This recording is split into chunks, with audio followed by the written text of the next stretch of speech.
Doctor Zakir, আপনি বললেন যে কোরআন শরীফে নাকি কোথাও কোনো ভুল নেই, কিন্তু আমি 20টারও বেশি ভুল দেখতে পাচ্ছি, সেটা আরবি ব্যাকরণে। এখানে তার কয়েকটা আমি আপনাকে বলছি। ইন্নাল্লাযীনা আমানু ওয়াল্লাযীনা হাদু ওয়াস-সাবিউন, এটা আছে সূরা বাকারায় আর সূরা হাজে। ইন্নাল্লাযীনা আমানু ওয়াল্লাযীনা হাদু ওয়াস-সাবিঈন, এখানে কোনটা ঠিক, সাবেইন নাকি সাবেউন? এটা 1 নাম্বার। আর 2 নাম্বার হলো কোরআনে আছে। ভাই একবারে একটা প্রশ্ন করেন। হ্যাঁ, কিন্তু এছাড়াও আরো আছে। সূরা তাহার 63 নম্বর আয়াতে আছে। ইন্না হাযানি লাসাহিরান, ভুল। ইন্না হাযাইনি লাসাহিরান। এটার কি ব্যাখ্যা দেবেন? এছাড়াও আমি আরো অনেক ভুলের কথা জানি। ভাই এক্সকিউজ মি, আমরা শুধু একটা প্রশ্ন নিতে পারবো, দ্বিতীয় প্রশ্নটা গ্রহণ করতে পারছি না, কারণ এখানে অনেক প্রশ্নের উত্তর দিতে হবে। ঠিক আছে ভাই, আপনি খুব সুন্দর একটা প্রশ্ন করেছেন। আমি আরেকটু সহযোগিতা করতে চাই যে হ্যাঁ, আপনি সবগুলো ব্যাকরণগত ভুলের কথাই বলতে পারেন। আর আপনার হাতের বইটা লিখেছেন আব্দুল ফাদি। আব্দুল ফাদি ঠিক, ইজ দ্য কোরআন ইনফ্যালিয়েবল। আর আমিও দেখতে পাচ্ছি, হ্যাঁ আলহামদুলিল্লাহ ভালো দেখতে পাই।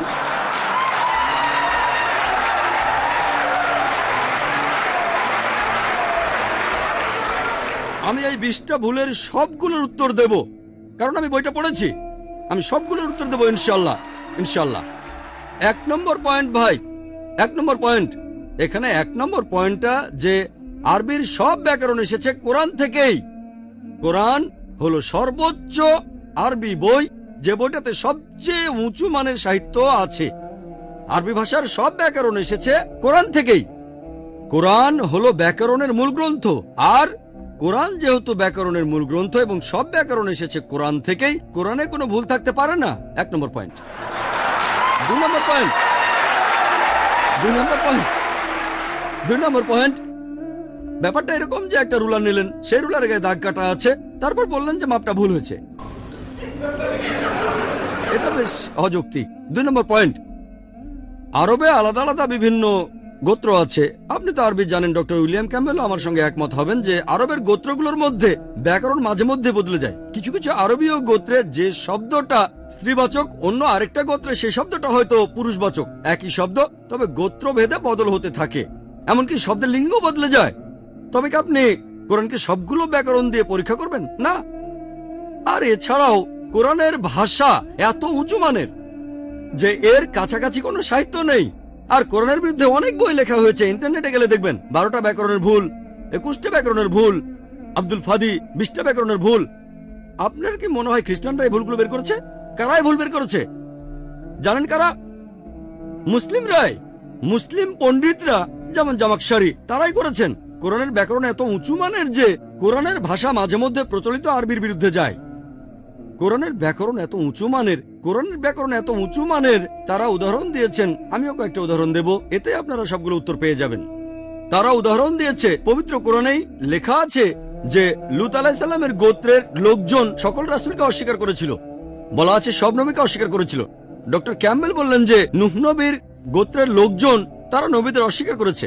ইতিহাস থেকে আমরা জানি তাদের কাছে মাত্র একজন নবীকে পাঠানো হয়েছিল। তাহলে এখানেও ব্যাকরণে ভুল আছে।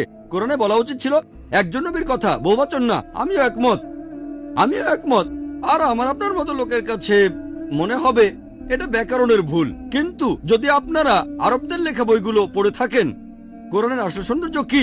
সৌন্দর্যটা হলো কোরআনে কেন একজন নবীর কথা না বলে নবীদের কথা বলা হয়েছে। কেন জানেন? কারণটা আমরা জানি। সকল নবীগণের হেদায়েতের বাণী মূলত একটাই, যে ঈশ্বর একজনই, তাওহীদের বাণী, আল্লাহ সুবহানাহু ওয়া তাআলার বাণী। লূত আলাইহিস সালামের লোকজন আর নূহ আলাইহিস সালামের লোকজন তাদের নবীকে অস্বীকার করেছিল, আর পরোক্ষভাবে নিজেদের নবীকে অস্বীকার করে তারা সকল নবীদেরই অস্বীকার করেছিল।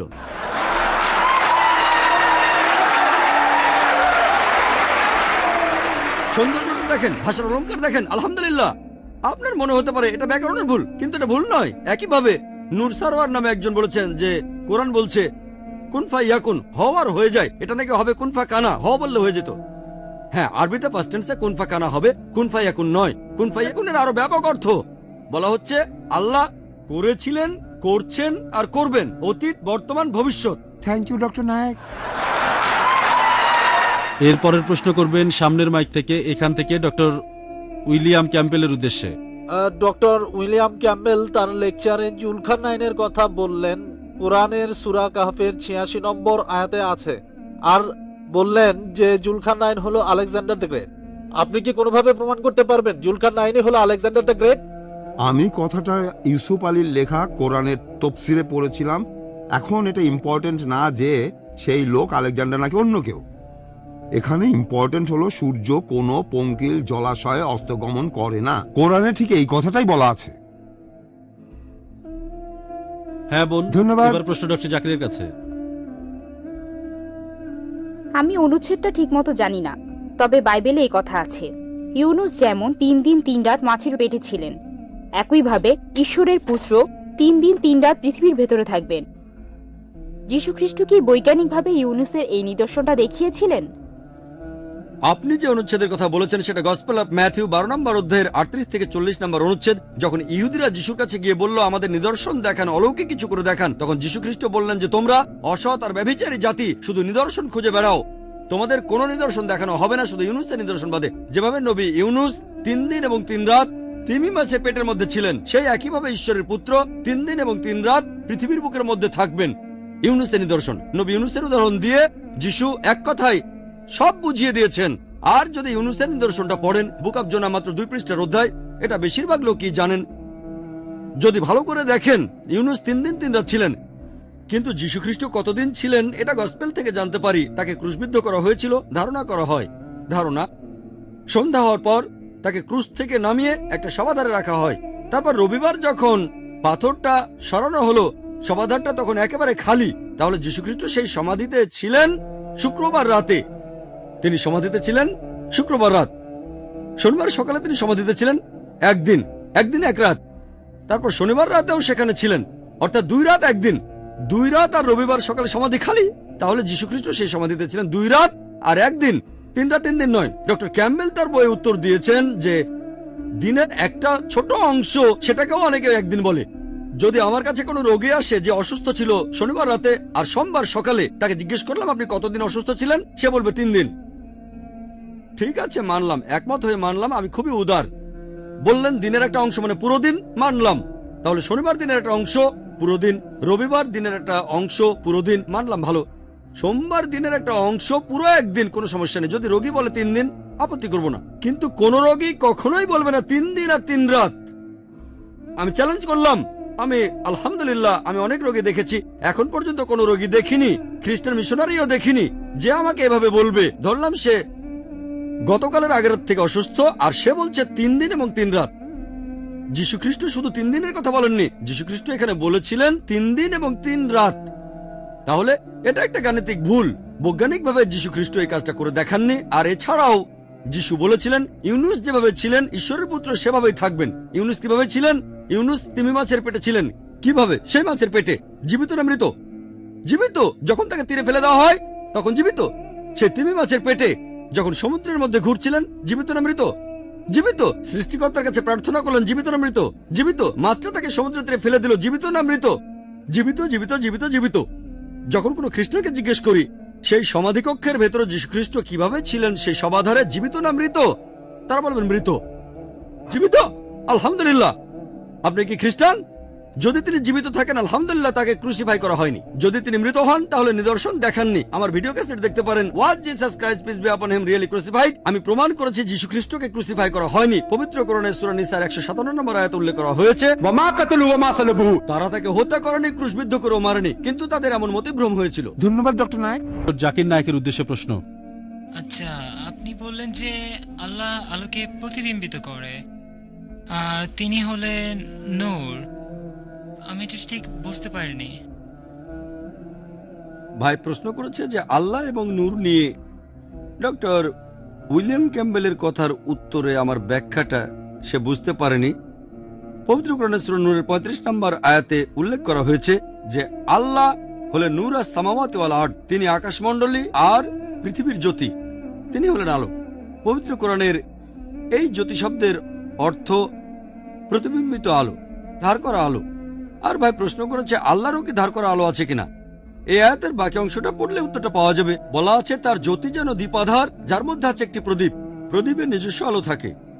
এর অর্থ আল্লাহর নিজেরই আলো রয়েছে আর তিনি নিজেই নিজের আলো হয়ে প্রতিবিম্বিত হচ্ছেন। আল্লাহ সুবহানাহু ওয়া তাআলা নিজের আলোকে আবার নিজেই প্রতিবিম্বিত করছেন। যেমন হ্যালোজেন বাল্ব আপনারা দেখতে পাচ্ছেন, এর মধ্যে একটা টিউব আছে। এই ল্যাম্পটাকে আপনারা বলতে পারেন সিরাজ, ওয়াহাজ বা দিয়া, আর এর রিফ্লেক্টরটা হলো মুনির অথবা নূর, ধার করা আলো, প্রতিবিম্বিত আলো। আরেকটা কথা, এখানে যে আলোর কথা বলা হচ্ছে এটা আসলে সত্যিকারের কোনো আলো নয়, এটা আল্লাহ সুবহানাহু ওয়া তাআলার আধ্যাত্মিক আলো। এটাই উত্তর, আশা করি আপনারা সবাই বুঝতে পেরেছেন। আর সময় যেহেতু আর একটু আছে তাই অন্য প্রসঙ্গে বলি। ডক্টর উইলিয়াম ক্যাম্বেল নূহ আলাইহিস সালাম সম্পর্কে বললেন, আমি এখানে বাইবেল সম্পর্কে আলোচনা করব একমত হয়ে আর কোরআনের সাথে ভিন্ন মত হয়ে। আর তারপর জানি আলহামদুলিল্লাহ কোরআন এই পরীক্ষায় পাশ করবে। আর যদি ডক্টর উইলিয়াম ক্যাম্বেলের কথা মেনে নেই, ধরেন মেনে নিলাম যে উনি ঠিক, যে বন্যার পানি ছিল পাহাড়ের 15 ফিট উপরে, কিন্তু বুক অব জেনেসিস বলছে 7 নম্বর অধ্যায়ের 19-20 অনুচ্ছেদে আছে যে পুরো পৃথিবী বন্যার পানিতে ডুবে গিয়েছিল। আর এরপরে প্রত্নতাত্ত্বিক নিদর্শনগুলো থেকে জানতে পারি নূহ আলাইহিস সালামের সময়টাকে বিজ্ঞানীরা হিসেব করে বের করেছেন। এই সময়টা খ্রিস্টপূর্ব 22 শতক থেকে 21 শতকের মধ্যে। আজকের প্রত্নতাত্ত্বিক নিদর্শনগুলো থেকে জানতে পারি যে ব্যাবিলনের 3য় রাজবংশের সম্রাটরা আর মিশরের একাদশ রাজবংশের ফারাওরা খ্রিস্টপূর্ব 22 শতক আর 21 শতক রাজত্ব করেছে, আর সেখানে কোনো বন্যা হয়নি, মহাপ্লাবন হয়নি। আজকের প্রত্নতাত্ত্বিক নিদর্শন বলে যে এটা অসম্ভব। খ্রিস্টপূর্ব 22 শতক থেকে 21 শতকের মহাপ্লাবনে পুরো পৃথিবী ডুবে গিয়েছিল। কোরআন এখানে কি বলছে? কোরআন কি বলছে? 1 নম্বর পয়েন্ট, কোরআনে কোনো সময়ের উল্লেখ নেই। এটা কি খ্রিস্টপূর্ব 21 শতক নাকি 50 শতক, এমন কোনো উল্লেখ নেই। 2 নম্বর পয়েন্ট, কোরআনে কোথাও বলা হয়নি যে পৃথিবী পানিতে ডুবে গিয়েছিল।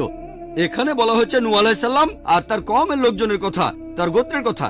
হতে পারে অল্প কিছু লোকজন অথবা অনেকগুলো লোকজন। প্রত্নতাত্ত্বিক নিদর্শন আমাদের বলে, আর প্রত্নতাত্ত্বিকরাও বলেন যে তাদের কোনো আপত্তি নেই, এটা হতে পারে যে পৃথিবী কিছু অংশ পানিতে ডুবে গিয়েছিল, কিন্তু পুরো পৃথিবী এটা অসম্ভব। তাই আলহামদুলিল্লাহ কোরআনের কথার সাথে প্রত্নতাত্ত্বিক নিদর্শনের যথেষ্ট মিল রয়েছে, কিন্তু বাইবেলের নেই। এছাড়াও বাইবেলে আছে জেনেসিসের 6 নম্বর অধ্যায় 15 ও 16 নম্বর অনুচ্ছেদে। এখানে সৃষ্টিকর্তা নূহ আলাইহিস সালামকে বলেছেন, তুমি একটা নৌকা বানাও। নৌকার মাপটাও দেওয়া আছে, 300 কিউবিট লম্বা, 50 কিউবিট চওড়া আর 30 কিউবিট উঁচু। 1 কিউবিট মানে 1.5 ফুট। ভাই এটা ভুল বলেছিলেন, এটা হলো 1.5 ফুট। আর নতুন ইন্টারন্যাশনাল ভার্সনে 450 ফুট লম্বা, 75 ফিট চওড়া আর আনুমানিক 45 ফিট উঁচু। উচ্চতা হলো 30 কিউবিট। নৌকাটার ঘনত্ব হিসেব করে বের করেছি, এই ঘনত্বটা প্রায় 15 লক্ষ কিউবিক ফিট, আর আয়তন হলো 33,750 স্কোয়ার ফিট।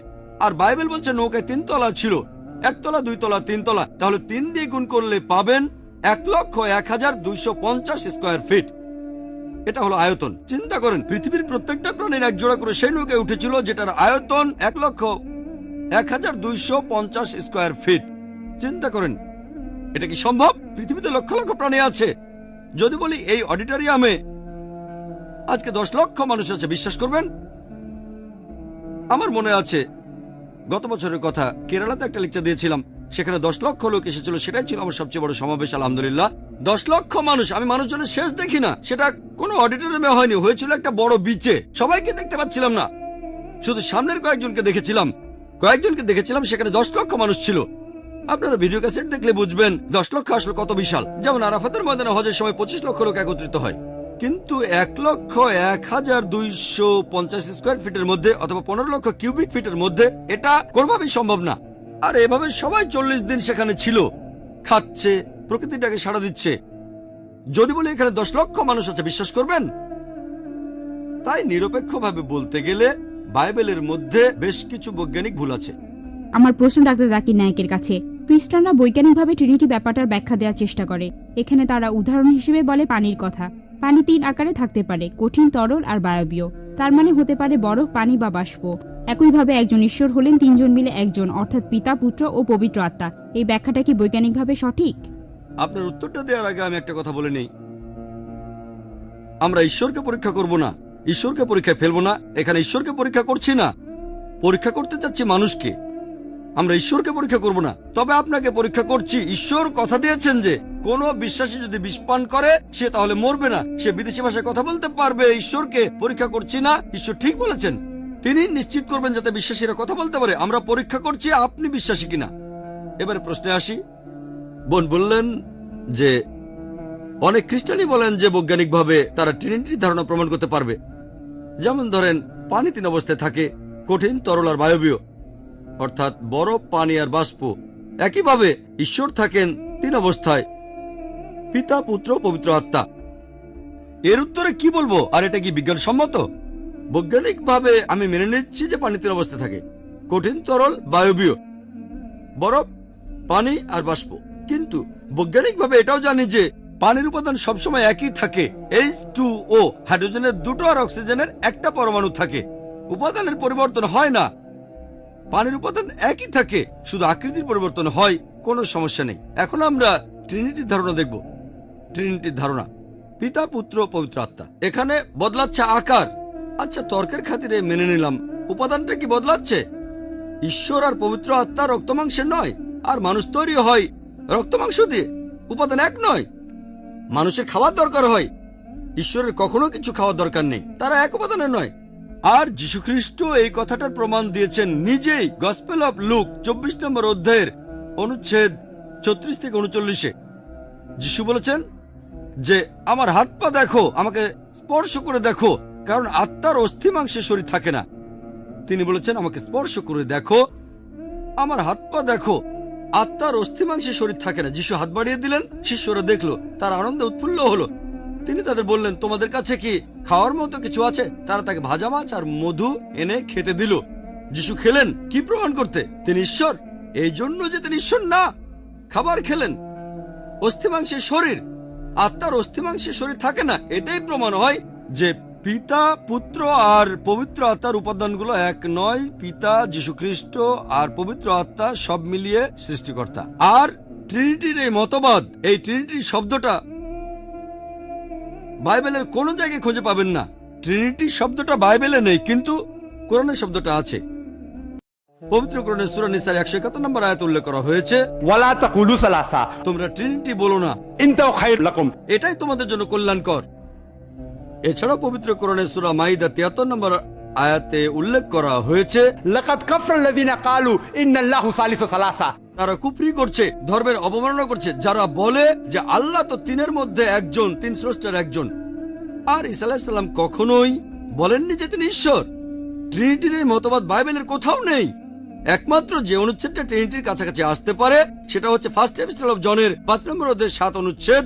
এখানে বলা আছে স্বর্গের মালিক হলেন 3 জন, পিতা, পুত্র এবং পবিত্র আত্মা, আর এই 3 জন একই। কিন্তু যদি নতুন রিভাইজড ভার্সনটা দেখেন, যেটা সংশোধন করেছেন 32 জন বিশেষজ্ঞ, খ্রিস্টান বিশেষজ্ঞ, উঁচু পর্যায়ের ধর্মীয় নেতা, যাদের পেছনে রয়েছে 50টা খ্রিস্টান ডিনোমিনেশন, তারা বলেছেন বাইবেলের এই অনুচ্ছেদ ফার্স্ট এপিস্টল অফ জন 5 নম্বর অধ্যায় 7 নম্বর অনুচ্ছেদটা অন্যায়ভাবে ঢোকানো হয়েছে। এটা বানোয়াট, আষাঢ়ে গল্প, এটা বাইবেল থেকে বাদ দেওয়া হয়েছে। যীশুখ্রিস্ট কখনোই নিজেকে ঈশ্বর বলে দাবি করেননি। গোটা বাইবেল স্পষ্ট করে বলে এমন একটা অনুচ্ছেদ পাবেন না যেখানে যীশুখ্রিস্ট নিজের মুখে বলেছেন যে আমি ঈশ্বর, আমার উপাসনা করো। আপনি যদি বাইবেল পড়েন তাহলে দেখবেন গসপেল অফ জনের 14 নম্বর অধ্যায়ের 28 অনুচ্ছেদে বলা আছে আমার পিতা আমার চেয়ে মহান। গসপেল অফ জনের 10 নম্বর অধ্যায়ের 29 অনুচ্ছেদ বলছে আমার পিতা সবার চেয়ে মহান। গসপেল অফ ম্যাথিউ 12 নম্বর অধ্যায়ের 28 অনুচ্ছেদে আছে আমি ঈশ্বরের আত্মার সাহায্যে শয়তানকে তাড়িয়ে দেই। গসপেল অফ লুক 11 নম্বর অধ্যায় 20 নম্বর অনুচ্ছেদ আমি ঈশ্বরের আঙ্গুলের সাহায্যে শয়তানকে তাড়িয়ে দেই। গসপেল অফ জন 5 নম্বর অধ্যায় 30 নম্বর অনুচ্ছেদ আমি নিজের থেকে কিছু করতে পারি না।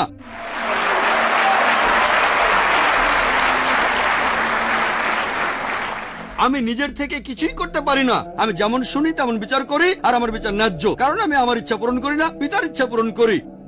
যে নিজের ইচ্ছা পূরণ না করে ঈশ্বরের ইচ্ছা পূরণ করে সে তো একজন মুসলিম। মুসলিম অর্থ যে মানুষ আল্লাহর কাছে নিজের ইচ্ছাকে সমর্পণ করে। যীশু খ্রিস্ট এখানে নিজেই বলেছেন আমার ইচ্ছা নয়, ঈশ্বরের ইচ্ছা পূরণ করি। তিনি ছিলেন মুসলিম, আর তিনি আলহামদুলিল্লাহ আল্লাহ তাআলার একজন প্রেরিত রাসূল। আমরা মানি, বিশ্বাস করি তিনি অলৌকিকভাবে জন্মেছিলেন, কোন পুরুষের ঔরসজাত ছিলেন না। বিশ্বাস করি তিনি ঈশ্বরের নির্দেশে মৃত মানুষকে জীবিত করেছেন। আমরা মানি তিনি ঈশ্বরের নির্দেশে অন্ধ আর পঙ্গু মানুষকে সুস্থ করেছেন। আমরা যীশু খ্রিস্টকে সম্মান করি, তিনি ঈশ্বরের একজন প্রেরিত রাসূল, কিন্তু তিনি ঈশ্বর নন। আর ট্রিনিটি নামের কোনো কিছুর অংশও তিনি নন। ট্রিনিটি বলে কিছু নেই। কোরআন বলছে কুল হুয়াল্লাহু আহাদ, বলো তিনি আল্লাহ এক, অদ্বিতীয়। হ্যাঁ বোন। ডক্টর ক্যাম্বেল প্রথমে কোরআন সম্পর্কে বেশ কিছু ভুল অভিযোগ আনলেন, বিশ্বজগৎ সম্পর্কে কোরআনের কথাগুলো, আর আপনিও তার দেয়া যুক্তিগুলো খণ্ডন করলেন। তবে আমি যেটা জানতে চাচ্ছি, বাইবেলে পৃথিবীর আকার আর অন্যান্য বিষয়ে কি বলা হয়েছে? বোন প্রশ্ন করলেন যে বাইবেলে পৃথিবীর আকার সম্পর্কে কি বলা হয়েছে, সেটা আমি সময়ের অভাবে বলতে পারিনি, আর সময়ের অভাবে এখানে অনেক কিছু হয়তো বলতে পারবো না। যাই হোক, বোন জানতে চেয়েছেন বাইবেলে পৃথিবীর আকার সম্পর্কে কি বলা হয়েছে। আর আপনি দেখবেন বাইবেলের গসপেল অফ ম্যাথিউ 4 নম্বর অধ্যায়ের 8 নম্বর অনুচ্ছেদে বলা আছে, ডক্টর ক্যাম্বেল শয়তানের সাথে যিশুর কথাবার্তা নিয়ে অনুচ্ছেদটা বলেছিলেন। শয়তান তাকে নিয়ে গেল, যীশু খ্রিস্টকে নিয়ে গেল খুব উঁচু একটা পাহাড়ের চূড়ায়, আর যিশুকে পৃথিবীর সবগুলো রাজ্যে এবং সেগুলোর সৌন্দর্য দেখালো। গসপেল অফ লুক 4 নম্বর অধ্যায়ের 5 নম্বর অনুচ্ছেদে শয়তান তাকে নিয়ে গেল উঁচু পাহাড়ে আর পৃথিবীর সবগুলো রাজ্যের প্রতাপ দেখালো। এখন যদি পৃথিবীর সবচেয়ে উঁচু পাহাড়ে ওঠেন, পৃথিবীর সবচেয়ে উঁচু পর্বত শৃঙ্গ মাউন্ট এভারেস্ট, আর ধরেন আপনার চোখের দৃষ্টি খুবই প্রখর এবং আপনি সেখান থেকে 1000 মাইল দূরে দেখতে পান, তারপরেও আপনি পৃথিবীর সবগুলো রাজত্ব কোনোভাবেই দেখতে পাবেন না, কারণ আমরা জানি যে আমাদের পৃথিবী গোলাকার। আর আপনি সে রাজ্যগুলো দেখবেন না যেগুলো পৃথিবীর অন্য প্রান্তে রয়েছে। শুধুমাত্র তখনই দেখতে পারতেন যদি পৃথিবী সমতল হতো। পবিত্র বাইবেলে এমন বিবরণ দেওয়া আছে যে পৃথিবী সমতল। আবারও একই কথা আছে বাইবেলে বুক অব ড্যানিয়েল 4 নম্বর অধ্যায়ের 10-11 অনুচ্ছেদে বলা আছে, একটা গাছ লম্বা হয়ে আকাশে পৌঁছে গেল, আর গাছটা যখন আকাশের সীমা ছাড়িয়ে গেল, গাছটা এত বড় হলো যে পৃথিবীর প্রত্যেক প্রান্তের মানুষই গাছটা তখন দেখতে পেত। এটা তখনই সম্ভব হতো যদি পৃথিবী সমতল হতো। গাছটা অনেক লম্বা ছিল, আর পৃথিবী সমতল হলে এটা সম্ভব হতো। আজকে আমরা সবাই জানি যে পৃথিবী আসলে বর্তুলাকার, আর আপনি কোনোভাবেই গাছটা দেখতে পাবেন না, সেটা যত লম্বাই হোক না কেন, যদি আপনি বর্তুলাকার এই পৃথিবীর উল্টো পাশে থাকেন। এরপর বাইবেলে আরো উল্লেখ আছে, ফার্স্ট ক্রনিকলস 16 নম্বর অধ্যায়ের 30 অনুচ্ছেদে যে পৃথিবী গতিশীল নয়। একই কথা আছে বুক অব শামস 93 নম্বর অধ্যায়ের 1 অনুচ্ছেদে যে সর্বশক্তিমান ঈশ্বর পৃথিবীকে থামিয়ে দিয়েছেন, যার অর্থ পৃথিবী গতিশীল নয়। আর নতুন ইন্টারন্যাশনাল ভার্সনে রয়েছে ঈশ্বর হস্তক্ষেপ করেছেন আর পৃথিবীকে থামিয়ে দিয়েছেন, যাতে করে 1 মিনিট পৃথিবী 1 মিনিট বাকি নাকি চুপ থাকতে বলছেন? ভাবলাম 1 মিনিট চুপ থাকতে বলছেন। ডক্টর উইলিয়াম ক্যাম্বেল বললেন, যীশু খ্রিস্ট বাইবেলের অনেক জায়গায় উল্লেখ করেছেন যে তিনি ঈশ্বর। আপনারা আমার ভিডিও ক্যাসেট দেখতে পারেন, concept of God in major religions, সব রেফারেন্স সহ আমি উত্তর দিয়েছি সেখানে। উনি শুধু উদ্ধৃতি দিয়েছেন, আমি রেফারেন্সটাও বলছি। আমি এবং আমার পিতা এক, এটা আছে জনের 10 নম্বর অধ্যায়ের 30 নম্বর অনুচ্ছেদে। আর আদিতে ছিলেন বাক্য, এটা আছে জনের 1 নম্বর অধ্যায়ের 1 অনুচ্ছেদে। এগুলো ভালোভাবে পড়লেই দেখতে পাবেন যীশু খ্রিস্ট কখনোই নিজেকে ঈশ্বর দাবি করেননি। আপনারা আমার ভিডিও ক্যাসেট দেখতে পারেন, বাইরে কিনতে পারবেন, concept of God in major religions আর similarities between Islam and Christianity. সেখানে বিস্তারিত পাবেন যীশু খ্রিস্ট কখনোই নিজেকে ঈশ্বর দাবি করেননি। Thank you. আসসালামু আলাইকুম, আমার নাম আসলাম রব। আমি একজন ছাত্র এবং জীববিজ্ঞান নিয়ে পড়াশোনা করছি। আমাদের টিচার এখন ক্লাসে বিবর্তন সম্পর্কে পড়াচ্ছেন, আর আমি ভাবছিলাম ইসলাম ধর্মে বিবর্তন সম্পর্কে কি বলা হয়েছে। আপনি যদি এ ব্যাপারে সংক্ষেপে কিছু বলতেন যে ইসলাম ধর্ম বিবর্তন ও সৃষ্টি সম্পর্কে কি বলেছে। ভাই একটা প্রশ্ন করেছে, তবে তার আগে আমি ডক্টর উইলিয়াম ক্যাম্বেলের কিছু কথার উত্তর দিতে চাই। পবিত্র কোরআনে কোথাও আলেকজান্ডার নাম উল্লেখ নেই, বলা আছে জুলকার নাইন, আলেকজান্ডার না। যদি লেখক এই ভুল করে থাকেন তাহলে সেই দায়ভারটা হচ্ছে লেখকের। এখানে মানুষ ভুল করেছে, ঈশ্বর কোনো ভুল করেননি। আর ডক্টর ক্যাম্বেল বলেছেন যে বাইবেলের আয়ায় আছে পৃথিবী গোলাকার, কোনো সমস্যা নেই, এটা গোলাকার বর্তুলাকার নয়। এক জায়গায় বাইবেল বলছে সমতল, আরেক জায়গায় বলছে গোলাকার। যদি দুটো অনুচ্ছেদই মেনে নেন তাহলে সেটা দেখতে ডিস্কের মতো। দেখেন, এটা কি পৃথিবীর মতো দেখতে? এটা গোলাকার আবার সমতল, এটা পৃথিবীর আকার নয়। কোরআনের আলোকে জীববিজ্ঞান আর বিবর্তন।